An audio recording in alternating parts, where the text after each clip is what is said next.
اور ذوالفقار علی بھٹو صاحب کو بھی انہوں نے اسٹیبلشمنٹ کے اس میں کر دیا کہ اسٹیبلشمنٹ نے ان کو مروایا. اب دیکھیں یہ بڑا ایک سیریس ایلیگیشن ہے جس پہ ابھی تک ہماری فوج کی جانب سے کوئی تردید نہیں آئی. تو عوام ظاہر جاننا چاہتی ہے کہ یہ حکومت میں بیٹھے ہوئے لوگ جن کے سر پر ہاتھ رکھ کر جنرل باجوہ ان کو, اب تو کئی انٹرویوز بھی آ چکے ہیں مبینہ طور پہ, جو کئی صحافیوں سے ان کی گفتگو ہوئی, جو اب باجوہ صاحب کہتے ہیں کہ میں نے کوئی انٹرویو نہیں دیا, یہ مجھ سے منسوب کر کے باتیں کی جا رہی ہیں, جبکہ وہ سب صحافی جاوید چودھری صاحب ہوں, شاہد میتلا ہوں, یا یہ آفتاب اقبال صاحب ہیں, ان سب لوگوں کے ساتھ باجوہ صاحب کی خود ساری بات چیت ہوئی ہے. وہ سب کہتے ہیں کہ ہمارے سامنے آپ باجوہ صاحب کو لے آئیں, ہم خود آپ کو ایک ایک لفظ بتائیں گے, ہمارے سامنے تو آ کے بات کریں. یہ ایسے چھپ کے تردید کر لیتے ہیں, ہم سے بات کرتے ہیں اور پھر منصور علی خان یا دائیں بائیں کسی اور سے یہ تردیدیں کروا دیتے ہیں. تو یہ ایسی بات نہیں ہے. تو پوائنٹ یہ ہے کہ اس وقت جس نازک موڑ پہ پاکستان کھڑا ہے اور جس طرح عمران خان کو زبردستی دہشت گرد بنانے کی جو ان کی وہ تھی کہ دہشت گرد بنا کے پچ کیا جائے, اول شرم کا مقام کہ جو بندہ دوسرے ملکوں میں جو پاکستانی بیچارے بے گناہ قید تھے جیلوں میں, جو شخص بطور وزیر اعظم ان کو چھڑوا کے پاکستان لا رہا ہے اور ان کے گھر والے جھولیاں اٹھا اٹھا کر اس کو دعائیں دے رہے ہیں, وہ یہ سب لوگ جو کہ ضمانتوں پر باہر ہیں, جن پہ منی لانڈرنگ کے کرپشن پہ اکثریت پر کیسز ہیں, جنہوں نے پاکستان کی قومی خزانہ لوٹنے کا سیریس ایلیگیشن ہے جن پر, وہ عمران خان کو دہشت گرد بنا کر پیش کرنے کی کوشش کر رہے ہیں. اسی اسنا میں انہوں نے, آپ نے دیکھا کہ پہلے صدیق جان کو جو ہے اس پر ایک بھونڈی ایک ایف آئی اے کا آپ نے دیکھا کہ ایک نوٹس آیا, بڑا ایک بھونڈی سی کاروائی کی کوشش کی گئی. الزام بڑا فضول سا تھا کہ جی صدیق جان شیلنگ کر رہا تھا لوگوں پر, جبکہ اس ایلیگیشن کو وہ ویڈیو بھی ریفیوٹ کرتی ہے, تردید کرتی ہے اس کی, جو پھر منظر عام پر بھی آئی کہ وہ تو روک رہا تھا کہ مت کرو, وہ روک رہا تھا صدیق جان, لیکن بس تو بہانہ بنا کے اس کو اٹھا لیا گیا. اظہر مشوانی ہے, اس کو پتہ ہی نہیں ہے, وہ عمران خان صاحب کی سوشل میڈیا ٹیم کو ہیڈ کرتا تھا, تو بس یہ اس کا جرم تھا اور اس لیے اس کو اٹھا لیے. آج تک ہمیں پتہ ہی نہیں ہے کہ اظہر مشوانی کدھر ہے, 3-4 دن ہو گئے ہیں, ان کو شرم نہیں آ رہی کہ اس کے بزرگ والدین ہیں, ان کے دل پہ کیا گزرتی ہوگی, کوئی رمضان المبارک کی حیا کر لیں. وہ شاہد حسین صاحب ہیں, اوورسیز پاکستانی, جو ملک کی خدمت کے جذبے سے آئے کہ میں عمران خان صاحب کی جو مانیٹرنگ ہے وہ بیسیکلی کیا کرتے تھے کہ جو جیمرز وغیرہ کا بندوبست کرتے تھے کہ یہ جو لوگ آتے ہیں اپنی مرضی کی بات کی اور عمران خان صاحب کا کوئی بھی جملہ آؤٹ آف کانٹیکسٹ اٹھا کے کیا سے کیا بنا لیا, تو یہ کوئی نہ کر سکے. یہ ساری مانیٹرنگ کی ذمہ داری شاہد حسین صاحب کی تھی, جسے وہ بہت ایمانداری اور ذمہ داری کے ساتھ ادا کر رہے تھے. ماشاءاللہ میری 2-3 ملاقاتیں تھیں شاہد صاحب سے, ویری ریزنیبل پرسن ماشاءاللہ. تو ان کو جس طرح سے جو ہے اٹھا لیا گیا, کوئی عطا پتہ نہیں. تو یہ کس طرف ملک کو لے کے جا رہے ہیں. اور اب رانا ثناء اللہ کا یہ کہنا کہ وہی بات جو عمران خان کہتے ہیں کہ ان کا اقتدار چھن رہا ہے, انہیں پتہ ہے کہ عوام اب ان کو ووٹ نہیں دے گی, تو اس لیے اب یہ سب جو ہے میری جان کے دشمن بن گئے ہیں.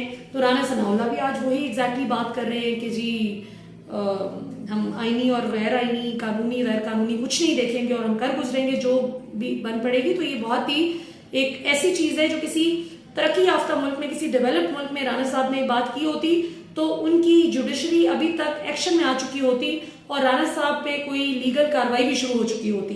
سو میں اپنی سپریم کورٹ کو بھی ارج کرتی ہوں کہ اس خطرناک تھریٹننگ اسٹیٹمنٹ کو بڑا سیریسلی لیں اور اس پر ایک سو موٹو کوگنیزنس جو ہے وہ بھی کنسیڈر کریں. اگر اس پر کوئی از خود نوٹس کی کاروائی ہو سکتی ہے, بلکہ جو لوگ اس سے متاثر ہو سکتے ہیں ان کو چاہیے کہ وہ عدالت کو ریچ آؤٹ کریں اور اس چیز پر ذرا آواز اٹھائیں, کیونکہ یہ بڑی خطرناک بات ہے جو رانا صاحب نے کی ہے. اور he believes that he will be able to get away with it and he has a reason to believe so because ابھی تک آپ نے دیکھا کہ پاکستان میں کوئی کچھ بھی کر گزرے تو کم ہی, بے نظیر بھٹو صاحبہ کے قاتل آج تک نہیں پتہ لگ سکا, پکڑے نہیں جا سکے, دندناتے پھرتے ہیں آزاد. اور حال یہ ہے کہ نگران حکومت اب اس نہج پر اتر آئی ہے, ان اونچے ہتھکنڈوں پہ اتر آئی ہے کہ وہ مینار پاکستان جانے والا ہر راستہ, ہر گلی, ہر چھوٹی سی چھوٹی گلی سڑک, اس کو انہوں نے کنٹینرز لگا کر بلاک کر دیا کہ کہیں لوگ عمران خان کے جلسے پر نہ پہنچ جائیں. لوگ اپنی گاڑیاں, موٹر سائیکلز, جو بھی ان کے پاس کنوینس تھی وہ سب چھوڑ کر کتنے میل پیدل چل کر عمران خان کے پاس پہنچے.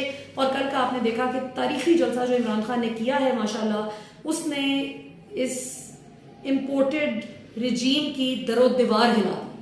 تب یہ سوچ بھی نہیں سکتے تھے کہ اتنی اپریشن کے بعد اور اتنے ظلم تشدد اور اتنی زیادتیوں کے بعد پاکستانی عوام میں حوصلہ ہوگا کہ وہ اپنے چھوٹے چھوٹے بچوں کی انگلیاں پکڑ کے عمران خان کے جلسے پر پہنچیں گے، اور وہ پہنچے، دے میڈ اٹ ماشاءاللہ.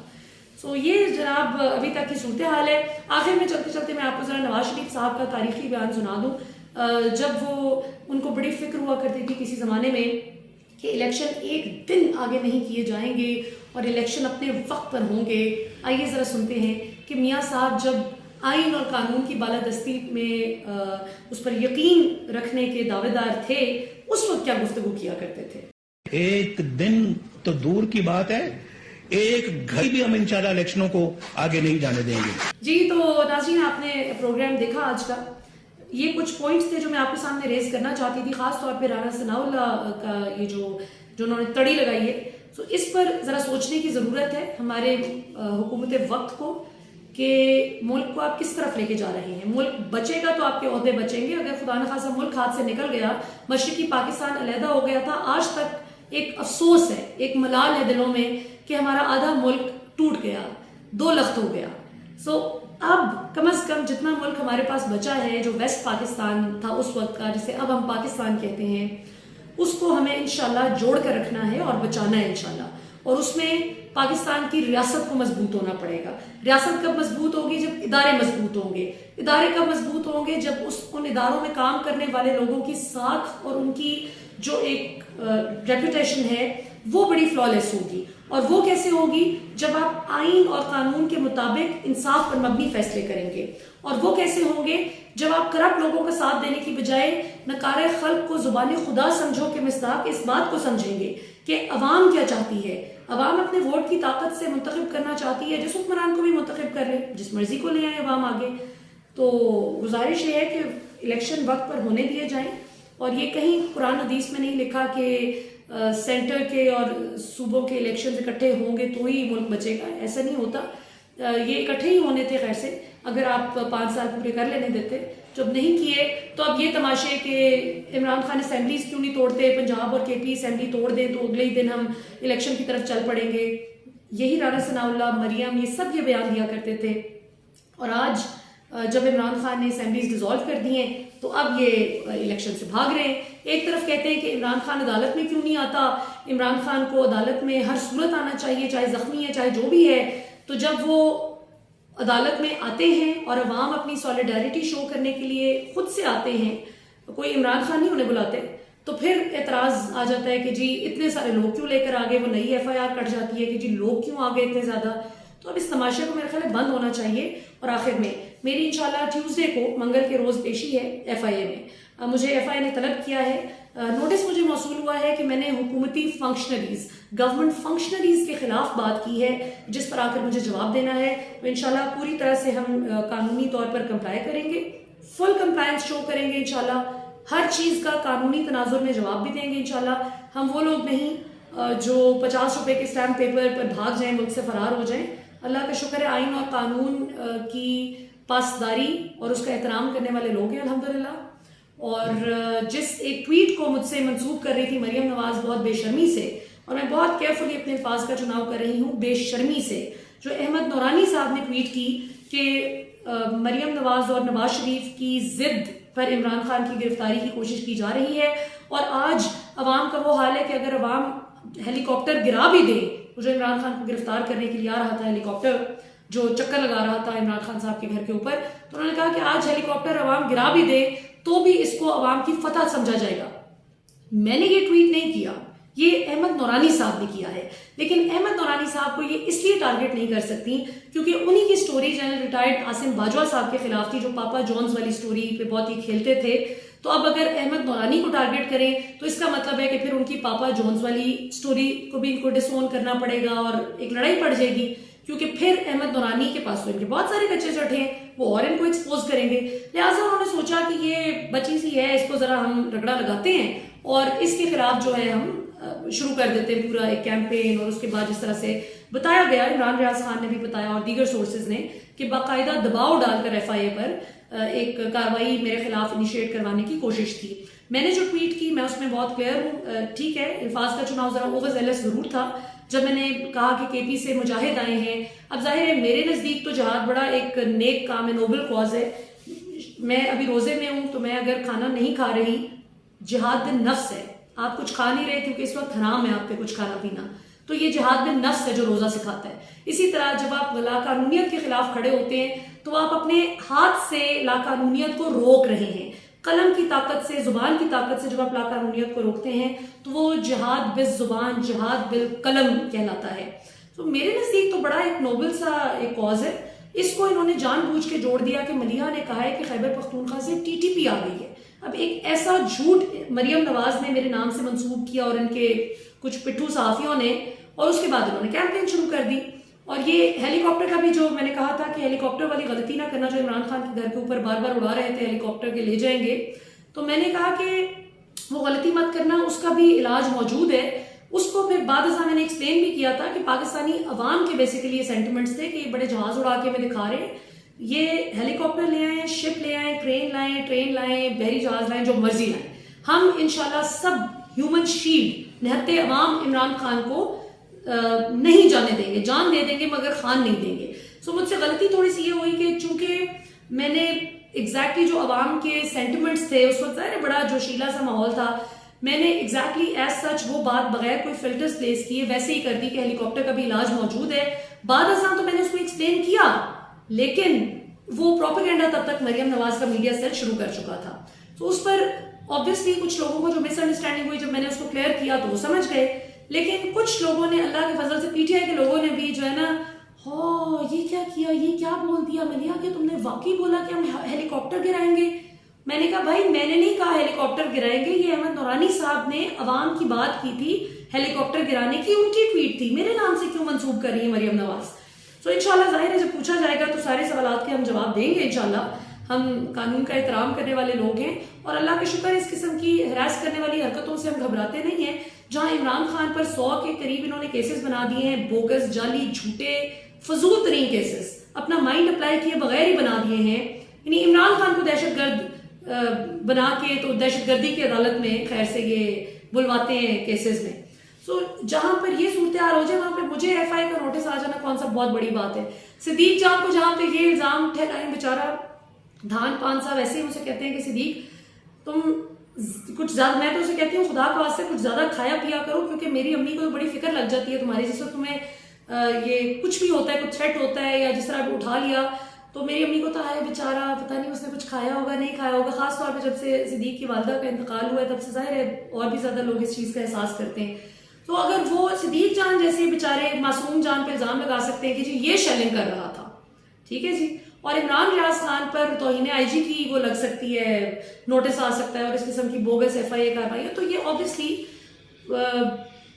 کچھ بھی ہو سکتا ہے اس ملک میں, اگر یہ سب کچھ ہو سکتا ہے. سو ہم انشاءاللہ پوری طرح سے اس ساری لاقانونیت کا مقابلہ کریں گے, اللہ خیر کرے انشاءاللہ.